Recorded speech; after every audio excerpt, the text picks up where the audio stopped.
بنیادی طور پہ تو یہ کہنا چاہیے کہ یہ کشف ہے کیا. جب کوئی شخص رب کا ہو جاتا ہے، یا اس سے بھی بہتر یہ ہے کہ جب وہ رب کا ہو کے رہ جاتا ہے تو رب تعالی اس پر اپنی رحمت نازل فرماتا ہے اور اس کو اپنے کارخانے قدرت میں ایک حد تک، یہ ایمفسس ہے میرا اس بات پر، ایک حد تک جہاں تک وہ چاہتا ہے انسان کو جھانکنے کی اجازت دیتا ہے یا اس کے نالج میں لاتا ہے. وہ چیزیں جو ہماری ظاہری آنکھ دیکھ نہیں سکتی، جب ہم وہ دیکھنے لگتے ہیں تو وہ کشف کہلاتا ہے. اب یہ کشف کے پھر آگے دو بڑی قسمیں ہیں.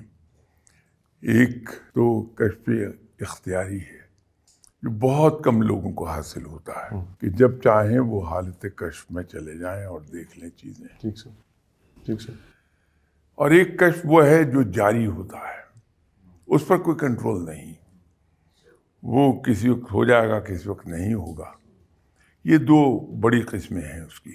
اب اس میں آگے پھر جا کے بہت سی قسمیں شروع ہو جائیں گی. کشف القبور ہے، کشف شخصی ہے، سو آن سو فورتھ، بہت ہیں. اب جو آدمی اللہ کا ہو گیا ہے تو اللہ کا ہونے کے لیے پہلی بنیادی شرط تو یہ ہے کہ وہ اپنی تمام خواہشات، اپنے ارادے، اپنے تمنائیں، ان سب کو وہ اللہ کے احکامات کے تابع کر دیتا ہے. ایک بات تو یہ ہے. دوسرا یہ ہے کہ ایسا شخص رب تعالیٰ پر کلی طور پہ بھروسہ کرتا ہے. یقین تو ہم سب رکھتے ہیں، we all believe in Allah but we don't trust him. یہ بہت اہم چیز ہے. تو وہ رب پر بھروسہ کرتا ہے، جو رب کی طرف سے آ جائے اس پر وہ شکر ادا کرتا ہے رب کا. وہ ہماری طرح بلایا نہیں پھرتا. تو جہاں انسان اس مقام پر چلا جائے کہ وہ رب کا ہو کے رہ جائے، اپنی تمام ارادے اور خواہشات اور تمنائیں سب رب کے احکامات کے تابع کر دے، ان کو چھوڑ دے، جہاں وہ رب پہ کلی طور پر بھروسہ کرنے لگے، وہاں جو کچھ وہ دیکھے گا وہ رحمانی ہوگا. اور جہاں اس کے اندر کہیں ہماری ذاتی خواہش شامل ہو جائے گی